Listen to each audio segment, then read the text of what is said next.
अस्सलाम वालेकुम, बिस्मिल्लाहिर्रहमानिर्रहीम, नहमदु व नुसल्ली अला रसूलिल करीम। सूरह नूर के 6 मरकज़ी मौज़ूआत में से हमारा तीसरा मरकज़ी मौज़ू मुआशरती अहकामात है। इसके 2 हिस्से हैं।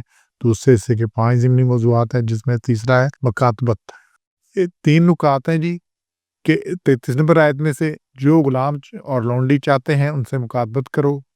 मुकातबत करते हुए ये देखोगे उनसे बेहतरी आएगी और मुकातबत में गुलामों की माली इमदाद करो। ये 33 में देखें कि वल्लज़ीना यब्तगूना, जो चाहते हैं कि मुकातबत कर लें मालिक से, तो फिर वो क्या करो, तुम उनके आज़ादी की तहरीर कर लो, मुकातबत की आज़ादी की तहरीर कर लो।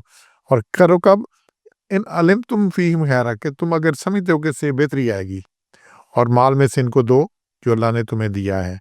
ये इससे अहकाम है जिसमें से अब ये मुकातबत जो होती है किसी गुलाम या लौंडी का ये कहना है कि इतनी मुद्दत तक मैं तुम्हारी खिदमत करूँगी या ये माल दूँगी, कुछ टर्म्स तय कर लें कुछ चीज़, तो तुम मुझे आज़ाद कर दो। तो इसे मुकातबत कहते हैं कि आप उससे 1 महीना माल उसकी कीमत तय कर लें और फिर उतने वसूल करके आप उसे आज़ाद कर दें। तो मालिक को चाहिए कि कबूल करे।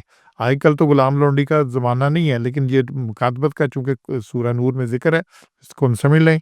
तो मालिक को चाहिए कि उसे कबूल करे और लिख दे कि इस मामला में ये मुकातबत है और ये गुलामों को आज़ाद करने की सूरत है।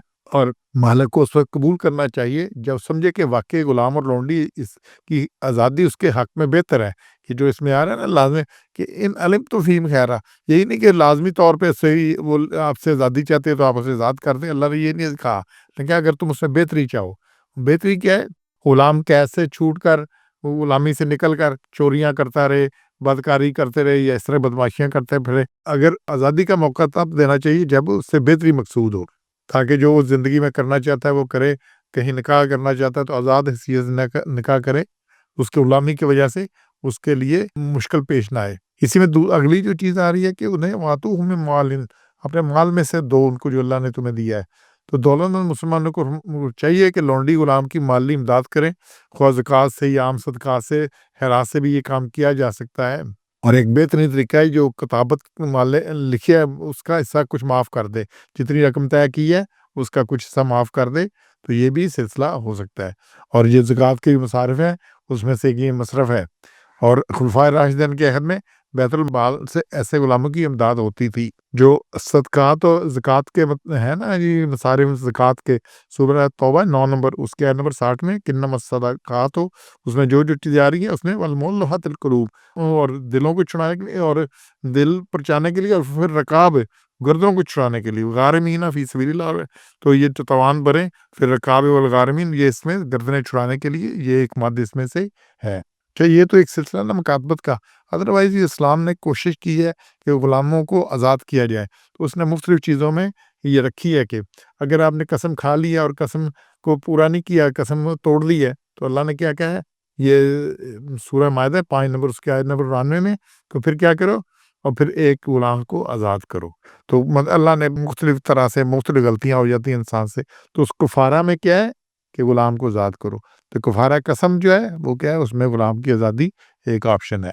इसी तरह कत्ल ख़ता में अगर ख़ता से कोई मुसलमान से किसी मुसलमान का कत्ल हो गया, तो उसमें क्या तहरीर और रक़बात मोमिना, तो एक मुसलमान मोमिन को आज़ाद करे। तो इसमें एक आज़ाद करना भी इसमें भी एक ऑप्शन है।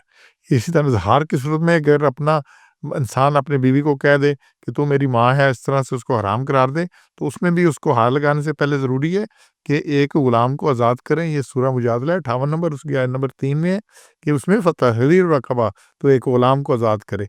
लिहाज़ा इस्लाम ने मुख्तलिफ़ सूरतें पैदा की हैं इस चीज़ के लिए कि कोई गलती, कोई ख़राबी कोई हो गया, इस तरह अगर जानबूझ कर कोई रोज़ा तोड़ देता है तो उसकी भी कि 60 रोज़े रखे, मुसलसल रखने हैं ये 60 रोज़े, इसमें कोई गैप नहीं आना। अगर कोई एक दिन का फ़र्क आ गया तो फिर नए सिरे से शुरू होगा, या 60 मिस्कीनों को खाना खिलाए या एक गुलाम को आज़ाद करे। इसी तरह इला है कि आप बीवी के पास ना जाने की कसम खा ली है कि जी मैं नहीं जाऊँगा, और तो फिर उसमें ने भी कि अगर वो तो उसको कसम को तोड़ता है, कसम का कुफ़ारा कसम में भी आ जाता है, तो वो क्या है, तो एक गुलाम को आज़ाद करे। तो इस तरह अल्लाह ने गुलामों की आज़ादी का अच्छा, इसमें एक बड़ा अहम नुक्ता है कि अल्लाह ने बड़ी चीज़ें हराम कर दी, शराब हराम कर दी और चीज़ें हराम कर दी, बड़ा कुछ हो गया। لیکن اللہ نے غلامی ختم کیوں نہیں کی؟ قرآن نے سود کو حرام کیا ہے۔ قرآن میں ایسی کوئی چیز نہیں کہ غلامی ختم ہے۔ پتہ نہیں آگے کیا کہ قیامت تک حالات آنے ہیں، کیا کچھ ہونا ہے، تو اس لیے یہ آپشن اللہ نے غلام بنانے کا کھلا چھوڑا ہوا ہے۔ لیکن اس میں کوئی اللہ کی حکمت ہوگی، ہمارے علم میں یہ نہیں ہے، لیکن اللہ نے بار غلاموں کو سے اچھا سلوک کرنے کا کہا ہے، اور پھر مکاتبت کر کے ان کو کی خلاصی کرنے کو، انہیں آزاد کرنے کا کہا ہے، اور مختلف چیزوں میں بھی یہ گنجائش نکالی ہے کہ غلاموں کو آزاد کیا جائے۔ سبحان ربک رب العزت عما یصفون وسلام علی المرسلین والحمد للہ رب العالمین۔